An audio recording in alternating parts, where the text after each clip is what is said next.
ليتحدث عن أهمية إقامة احتفالات عيد الشباب بمدينة سلا، وعن الجهود التي تبذل على مختلف الأصعدة للنهوض بهذه المدينة في كل الميادين. كما ذكر سيد الوزير بكفاح أبناء مدينة سلا من أجل الحرية وإخلاصهم وتشبتهم بالعرش العلوي المجيد، مشيرا إلى أن الزيارة الملكية ستكون بداية لجعل مدينة سلا تضاهي أكبر المدن المغربية. هذه المدينة اللي هي مجاهدة مكافحة، وهذه المدينة أبنائها اللي حقيقة كافحوا على الوطن وكافحوا باش يسترجعوا العرش العلوي المجيد.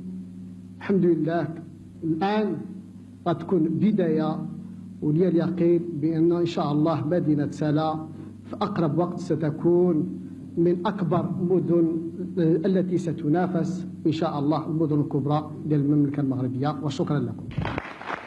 وفي ختام هذا الاجتماع تناول الكلمة من جديد السيد إدريس البصري وزير الداخلية والإعلام، فأعلن عن تكوين لجنة تضم الكتاب العامين لعدة وزارات ورؤساء المصالح بالعمالة للسهر على الترتيبات الضرورية لتحضير الاحتفال بهذه المناسبة السعيدة.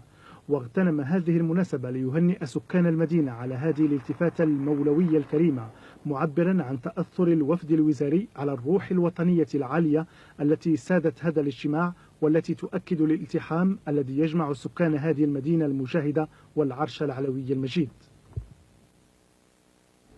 انتهت هذه الجريدة، شكرا على اهتمامكم، إلى اللقاء.